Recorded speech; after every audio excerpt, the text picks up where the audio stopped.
हम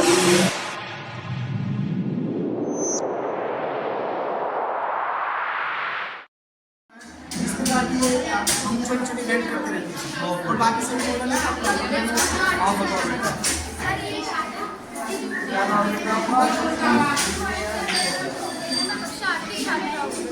मैं आपको ये बताऊंगी कि स्थितिज ऊर्जा स्थितिज ऊर्जा के बारे में। बताओ बेटा। सर जब हम ऊपर देते हैं यह स्थित है, स्थितिज ऊर्जा जब उसको हम छोड़ते हैं तो गति रुकती है। थोड़ा आवाज ऊंची करो बेटा। कसरवन हेजिटेट क्यों कर रहे हो? होपलेस नहीं हो आप? कॉन्फिडेंस लेवल अप रखो। हमारा तो बच्चे और रोज आपकी आवाज़ और हाथ दोनों कांप रहे हैं। तुम्हारा किसी से कोई कंपटीशन नहीं है। अच्छा जब हम इसको बिल्कुल ऐसे रखते हैं तो ये स्थित होती है, तो स्थिर होती है। इस समय की ऊंचाई स्थित है। में गति ऊर्जा होती है। जब स्थिर ऊर्जा जब कोई वस्तु स्थिर होती है तो उसमें स्थिर ऊर्जा होती है।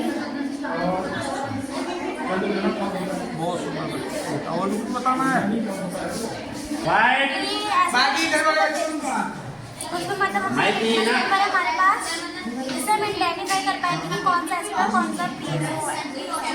तो मैं से यहाँ पे चार्ट बनाया हुआ है एसिड और पीएच का जब से कैसे पहचान सकते हैं। तो सबसे पहले ये क्या है जो तुमने इसमें है? ये सर ये लिटमस पेपर है, इसमें हम आइडेंटिफाई कर पाएंगे कि कौन सा एसिड और कौन सा पीएच है। कैसे पता चलता है एसिड बेस का लिटमस पेपर से? सर ये लिटमस पेपर है सर, इसको सर नॉर्मल वाटर में डाल देंगे। नॉर्मल वाटर सर इतनी जल्दी सर ब्लैक नहीं पड़ेगा सर। नॉर्मल वाटर है क्यों है? नॉर्मल वाटर तो कलरलेस होता है सर, बट अगर हम इसी सेम वाटर को किसी और सब्सटेंस में डाल दें सर ये एसिड है तो सर ये अपना सर कलर चेंज नहीं करेगा, क्योंकि सर जो एसिड होते हैं सर वो मतलब वो बेस को सब ब्लू कर देते हैं रेड से।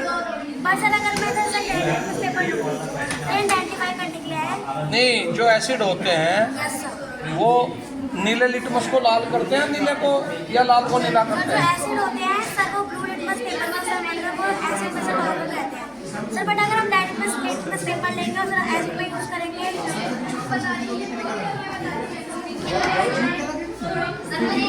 बेटे जो एसिड होते हैं वो ब्लू लिटमस को रेड करते हैं, नीले को लाल।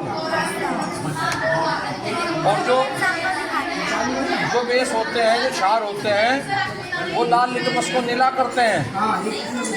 हाथ में जनवा लिए इसमें। सर हाथ नहीं चलेगा सर, ये नॉर्मल जो हल्की होती है सर ये हमारे से एक नेचुरल होती है सर, ये फेस को आइडेंटिफाई कर पाती है।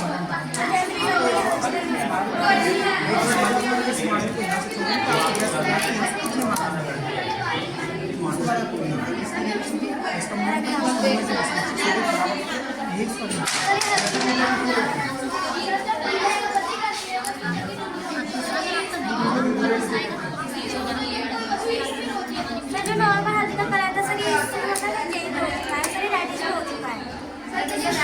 अगर सर इसमें एसिड बेस करूँगी तो सर इसका जो कलर सर वो प्लेन होगा, फिर अभी सर नॉर्मल फॉर्म में आते हैं सर एसिड में। ठीक है बेटा, बहुत सुंदर। तुम बताओ।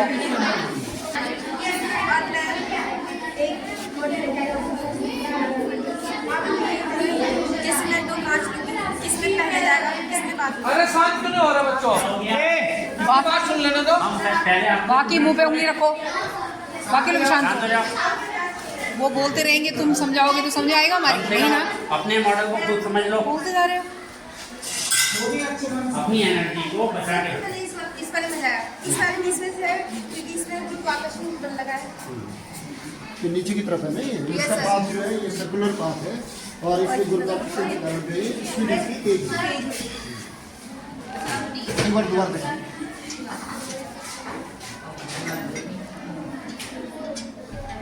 इसमें मैंने दो कांच ले रखे हैं, जो मैं ये कांच यहाँ पे रखूँगी। कांच के बोले? हाँ सर, कांच मैं यहाँ पे रखूँगी और आपको बताना है कि किसमें कांच पहले जाएगा, तो फिर सर आप बताइए किसमें पहले जाएगा कांच। ठीक है सर, मैं आपको बता दूँ कांच इसमें पहले गया क्योंकि इसमें गुरुत्वाकर्षण बल लगा, इसमें से इसकी गति तेजी से बढ़ रही है। इसमें गुरुत्वाकर्षण बल अधिक था। अधिक था क्यों था? जब कोई चीज़ ऊपर से नीचे को गिरती तो वो से नीचे की ओर गुरुत्वाकर्षण बल लगता है, उसकी गति तेजी से होती है। अब मैं बताऊँ इसको थोड़ा सा बताओ। साइक्लोनर पार्ट है इसमें रक्तगत पत्ती इसमें जैसे कमजोरी है इसमें स्टेट पार्ट है इसमें cell I study class 9. My school name is Government Inter College. तो हमारा मॉडल है इनर्शिया एट मोशन अर्थात गति की जड़ता। तो हमारा मॉडल गति की जड़ता पर आधारित है। हमें सबसे पहले किसी भी चीज़ को जानते हैं उसका अर्थ होना जरूरी होता है। तो जड़ता सबसे पहले हम जड़ता का अर्थ जानते हैं। जड़त्व कहते हैं ना इसे? जड़त्व कहते हैं, जड़त्व, इनर्शिया, इनर्शिया। गति का जड़त्व। सर जड़त्व जानने के लिए वस्तु का पहलू जो अपनी अवस्था में होने वाले परिवर्तन का विरोध करती है उसे जड़त्व कहते हैं। जड़त्व 3 प्रकार के होते हैं, विराम का जड़त्व, गति का जड़त्व और दिशा का जड़त्व। तो हमारा जो ये मॉडल है ये गति के जड़त्व पर आधारित है। तो सर कोई भी जैसे वस्तु हमारा मॉडल है ये विराम अवस्था में है तो हमें इसे इसकी अवस्था को परिवर्तन को नियम के अनुसार किसी भी वस्तु की अगर अवस्था परिवर्तित करनी होती है तो हमें बाह्य बल की आवश्यकता होती है। तो जैसे हमारे मॉडल है हम इसकी अवस्था ये अभी विराम अवस्था में है, अगर हम इस पर बाह्य बल लगाएंगे तो ये गतिज अवस्था में हो जाएगी बॉल। ये विराम अवस्था में है, अब हम इस पर बाह्य बल लगाएंगे तो हमारी जो बॉल गतिज अवस्था में हो जाएगी। आई क्लास 9 मैं आपके सामने एक मॉडल लिख रही हूँ जिसका नाम है कंजर्वेशन ऑफ मोमेंट। यह मॉडल संरक्षण के नियम पर है। आप बताइए मैं यहाँ से मार्बल डालूंगी तो इसमें कितने मार्बल चाहिए?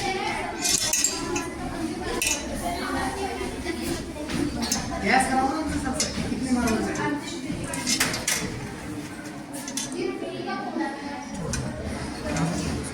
सर आपको गैस आप बताइए मैं यहाँ से मार्बल डालूंगी तो इसमें कितने मार्बल चाहिए?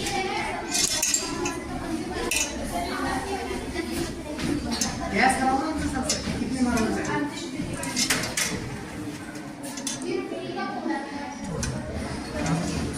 सर आपको गैस कर रही है एक मार्बल छोड़ेगी तो आपको गैस करना है कि यहाँ से कितने मार्बल निकलेंगे? एक ही जाएगी मैम, 2 डालेंगे तो 2 जाएंगी, यहाँ से आगे से एक और ले लो, 2 ले तो 2 बाहर जाएंगी। ये कितने 3 छोड़ेंगे तो कितने आएंगे? 3, 4 छोड़ेंगे तो 4। इससे कौन सा? क्योंकि संवेग संरक्षण का नियम बताता है कि दो वस्तुओं में संवेग का योग के गुरुत्व और बात संवेग का टक्कर से पहले का मोमेंट हाँ, ये फुल होगी ना। सर आप बताइए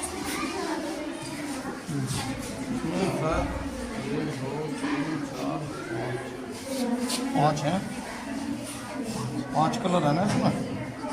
सर इसमें कलर 7 है, इसमें प्रकाश के 7 कलर होते हैं।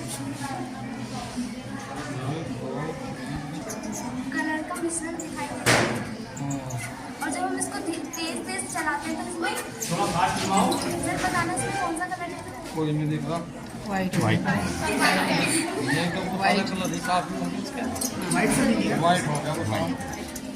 सर ये इसलिए दिखाई दे रहा है क्योंकि प्रकाश में 7 कलर होते हैं। जब सब कलर मिश्रण होता है तो इसमें परिवर्तन कलर का परिवर्तन सब ये पाल ये good morning sir, good morning ma'am. मैं आपके सामने पॉलीमैट के बारे में बताना चाहती हूँ। मेरा नाम है कक्षा फायदा जो है सबको आप ये छोड़ देगा और इतना मॉडल मैं और इनसे ही बच्चों को फाइल है जिसे मैम जब हम लाइट आपके सामने रखेंगे तो मैं अपने बारे यहाँ से रेगुलर टाइम पे हमारी लैब का आई है ना वो लोग बंद रखेंगे लैब हैंड है उसे सामने रखेंगे लैब फाइल के और जब हम लिखेंगे तो मैम हमें ऐसे दिखाई देगा कि हमारे हाथ में सबको दिखाओ। I reading class 9। आज हम जानेंगे सोलर एनर्जी के बारे में। ये मेरी सोलर प्लेट है, इसके माध्यम से हम जानेंगे विद्युत ऊर्जा को सौर ऊर्जा को विद्युत ऊर्जा में बदलना। ये हमारी सोलर प्लेट है, सोलर प्लेट है ये हमारी। ये सूर्य की ऊर्जा को ग्रहण करती है, इसे एसी कहते हैं जो डायरेक्ट ऊर्जा को ग्रहण करता है। इस सोलर प्लेट से हम अपने घर के बड़े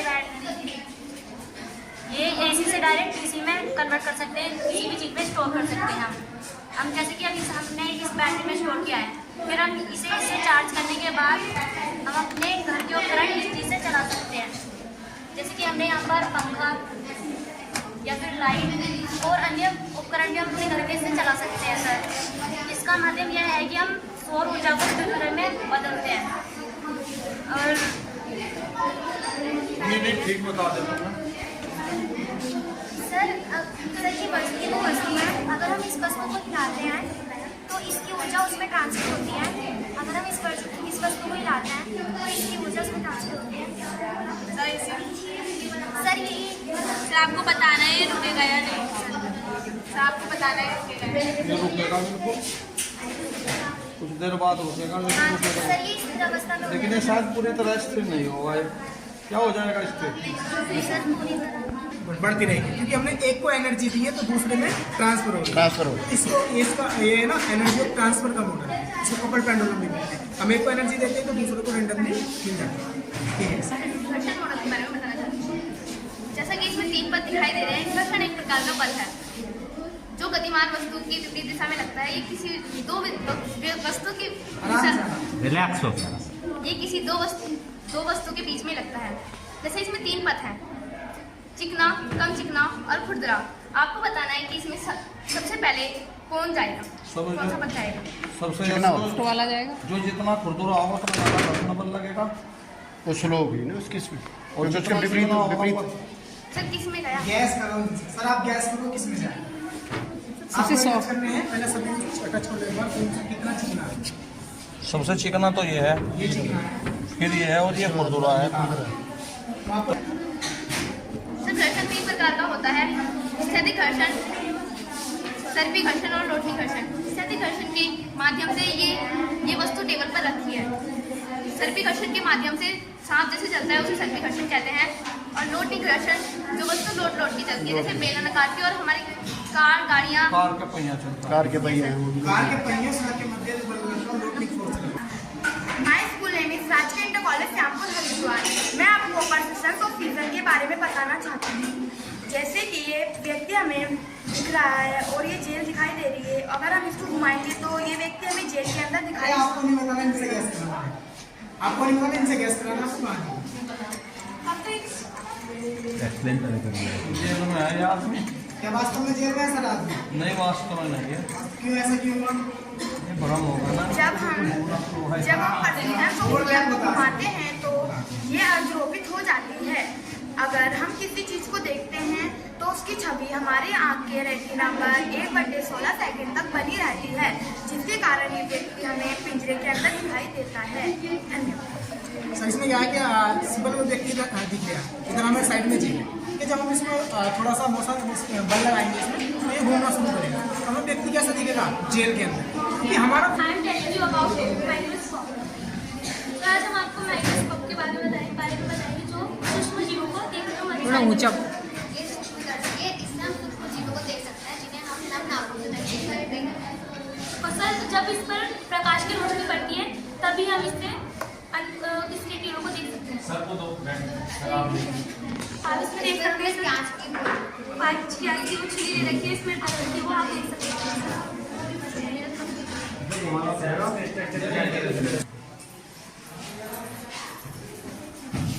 बहुत अच्छी बना है। प्याज की स्लाइड है ना ये?